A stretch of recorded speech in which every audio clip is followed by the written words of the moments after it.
आपका बहुत बहुत स्वागत है। यदि बच्चों के सामने बिस्किट और शक्करपारे रख दिए जाएं तो बच्चे सबसे पहले बिस्किट ही उठाएंगे, क्योंकि किसी भी चीज़ को खाने से पहले हम उसे देखते हैं और जो चीज़ आंखों को भाती है वो खाने में भी अच्छी लगती है। यही बिस्किट के साथ होता है, क्योंकि उनकी पैकेजिंग और उनकी डिज़ाइन बच्चों को बहुत अच्छी लगती है और शक्करपारे उन्हें देखने में बहुत ही सिंपल लगते हैं, इसलिए उनकी पहली चॉइस बिस्किट बन जाती है। लेकिन बाहर के बिस्किट खिलाने से अच्छा है कि बच्चों को घर पर ही शक्करपारे बना के दिए जाएं, तो बिस्किट से कहीं ज़्यादा वो हेल्दी रहते हैं। इसलिए आज मैं आपसे शेयर करने जा रही हूँ देखने में बहुत ही अलग और खाने में बिस्किट की तरह मुंह में घुल जाने वाले शक्करपारे की रेसिपी। लेकिन दोस्तों, रेसिपी शुरू करने से पहले आपसे एक छोटी सी रिक्वेस्ट है कि यदि मेरी रेसिपी आपको अच्छी लगे तो मेरी ऐसी और भी रेसिपीज़ देखते रहने के लिए चैनल को सब्सक्राइब करें, साथ ही बेल आइकन पर क्लिक ज़रूर करें ताकि मेरे नए वीडियो की जानकारी आपको मिलती रहे। वीडियो पसंद आने पर इसे लाइक, कमेंट और शेयर करना भी ना भूलें। शक्करपारे बनाने के लिए परफेक्ट नाप होना बहुत ही ज़रूरी है, तो आप कोई भी कप, कटोरी या गिलास की सहायता से सारे नाप लें। तो यहाँ पर ये एक बड़ी कटोरी मैंने मैदा लिया है, तो इसी से हम बाकी मेज़रमेंट करेंगे। यानी एक कटोरी मैदे से आप शक्करपारे बना रहे हैं तो बाकी चीज़ें हमें किस नाप से लेनी है वो मैं आपको बताती हूँ। तो इसके लिए हम सेम यही बोल ले लेंगे। इस बोल में सबसे पहले हम चीनी डालेंगे। चीनी आप अपने स्वादानुसार कम या ज़्यादा कर सकते हैं। लगभग जितना मैदा होता है उसकी आधी चीनी ली जाती है। इससे शक्करपारे ना ही कम मीठे होते हैं ना ही ज़्यादा मीठे होते हैं, लेकिन आपको ज़्यादा पसंद है तो चीनी की मात्रा आप बढ़ा सकते हैं। अब इस चीनी को हम पीसकर इस्तेमाल करेंगे ताकि ये इजीली मेल्ट हो जाए। तो इसे एक ग्राइंडर जार में हम ट्रांसफ़र कर लेते हैं और फ्लेवर के लिए इसी के अंदर हम कुछ इलायची के दाने भी डाल देते हैं ताकि ये भी इसी के साथ ग्राइंड हो जाएं। तो ये हमने चीनी का पाउडर बनाकर तैयार कर लिया है। इसे अब साइड में रख देंगे और बाकी मेज़रमेंट ले लेते हैं। अब हम सबसे पहले घी ले लेंगे। घी की बजाय आप चाहें तो तेल का इस्तेमाल भी कर सकते हैं। तो जिस बोल से हमने मैदा लिया है उसी बोल को मापकर हम घी ले लेंगे। तो यहाँ पर 1/4 कटोरी हमें घी लेना है। यानी यदि आप 1 कप मैदा ले रहे हैं तो 1/4 कप आपको घी का इस्तेमाल करना है। अब हम दूध लेंगे। तो यहाँ पर इस कटोरी के अंदर ही हम इसे ऐड कर लेते हैं। जितना हमने घी लिया है उतना ही हम दूध ले लेंगे और अब इस मिश्रण को एक दूसरे मिक्सिंग बोल के अंदर ट्रांसफ़र कर लेते हैं। तो 1/4 कप घी, 1/4 कप दूध और लगभग आधा कप हमने ली है ये चीनी। तो इसी तरह या तो मेजरिंग कप की सहायता ले सकते हैं या फिर कोई भी कटोरी वगैरह से आप इजीली ये माप ले सकते हैं। सारी चीज़ों को हम अच्छे से मिक्स कर लेते हैं और अब क्योंकि चीनी को हमने पीस कर लिया है तो बहुत ही जल्दी ये इसके अंदर मेल्ट हो जाएगी। सारी चीज़ें अच्छे से मिक्स हो चुकी है तो ये बढ़िया सा घोल बनकर तैयार हो गया है। तो अब इसके अंदर मैदा ऐड कर लेते हैं। मैदे की बजाय आप चाहें तो ये शक्करपारे गेहूं के आटे से भी बना सकते हैं। अब मैदा डालकर सारी चीज़ों को अच्छे से मिक्स कर लेते हैं।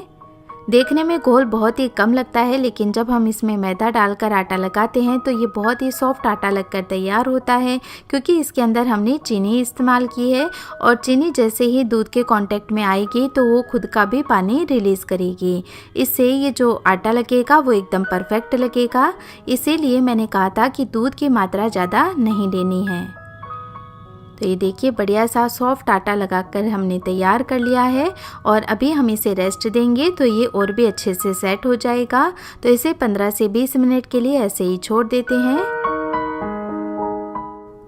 15 मिनट बाद आटा काफ़ी अच्छे से सेट हो गया है। तो एक बार फिर से हम इसे थोड़ा सा मसल कर चिकना बना लेते हैं।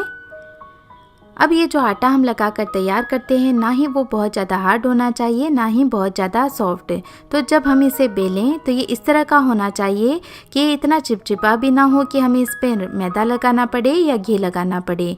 आपको कुछ भी इस पर नहीं लगाना पड़ेगा और बहुत ही आसानी से आप इसे बेल सकते हैं। तो आप देख सकते हैं कि ना ही मैंने इस प्लेटफॉर्म को घी से या ऑयल से ग्रीस किया और ना ही इसके ऊपर मैदा डस्ट किया। बहुत ही आसानी से इसे बेल भी पा रहे हैं और इसकी साइड भी चेंज कर पा रहे हैं, तो भी ये टूट नहीं रहा है। अब हम इसे काट लेंगे। तो इन्हें अट्रैक्टिव बनाने के लिए मैंने कुकी कटर का इस्तेमाल किया है। तो मैं यहाँ पर आज ये हार्ट शेप वाला कुकी कटर ले रही हूँ। तो इससे ये जो शक्करपारे होंगे वो देखने में बहुत ही अलग लगेंगे और जैसे लिटिल हार्ट्स के बिस्किट आते हैं ना, ठीक उसी तरह ये देखने में बहुत ही सुंदर लगते हैं। और बच्चों को तो यकीन मानिए ये बहुत ही ज़्यादा पसंद आने वाले हैं, क्योंकि ये टेस्टी भी बहुत होते हैं और जब हम इन्हें कोई डिज़ाइन दे देते हैं तो ये और भी ज़्यादा अच्छे लगते हैं। और यदि आप इन्हें कुकी कटर से शेप नहीं देना चाहते हैं तो इन्हें चौकोर पीसेस में काट सकते हैं या डायमंड शेप भी इन्हें दे सकते हैं। और ये देखिए मेरी बेटी अवनी जब मैं बना रही थी तभी वो देख के इतनी ज़्यादा एक्साइटेड हो गई कि वो खुद भी मेरी हेल्प करने के लिए तैयार हो गई। तो मैं इन्हें बनाती गई और वो उन्हें इस प्लेट में सजाती रही। तो यहाँ पर ये अपनी भी कुछ कारस्तानी लगा रही है, इन्हें खड़ा कर रही है। तो इस तरह बच्चों के लिए जब चीज़ें बनाई जाए तो यदि उन्हें भी साथ में इन्वॉल्व किया जाए तो वो भी बहुत खुश हो जाते हैं। और जब ऐसा होता है तो बच्चे उस चीज़ को और भी ज़्यादा पसंद करके खाते हैं। और यहाँ पर वो मेरी नकल कर रही है, जैसे मैं वीडियो में दिखाती हूँ उसी तरह वो भी दिखाने की कोशिश कर रही है। इस प्लेट को सारे शक्करपारे उसने इस प्लेट के अंदर सेट कर दिए हैं और अब हम इन्हें फ्राई कर लेते हैं। तो फ्राई करने के लिए आप चाहें तो घी का इस्तेमाल भी कर सकते हैं। मैंने यहाँ पर तेल लिया है और पहले एक पीस हम डालकर देख लेते हैं। तो तेल ज़्यादा गर्म बिल्कुल नहीं होना चाहिए, नहीं तो ये जो शक्करपारे अंदर से कच्चे रह जाएंगे, बाहर से पक जाएंगे और खस्ता भी नहीं होंगे। तो लो टू मीडियम फ्लेम पर ही इन्हें फ्राई करें। तो जब एक बार तेल गर्म हो जाए, हल्के बबल्स इनमें आने लगें, तब गैस का फ्लेम लो रखें और लो फ्लेम पर इन्हें धीरे धीरे फ्राई करें। इससे ये बहुत ही अच्छे खस्ता हो जाएंगे, बढ़िया सी लेयर इनमें बन जाएगी। और शुरुआत में जब आप इन्हें पलटें तो क्योंकि ये अभी सॉफ्ट हैं तो साइड के अंदर ही चम्मच चलाते रहें, तो इनकी जो साइड है वो भी चेंज होती रहेगी और ये टूटेंगे भी नहीं।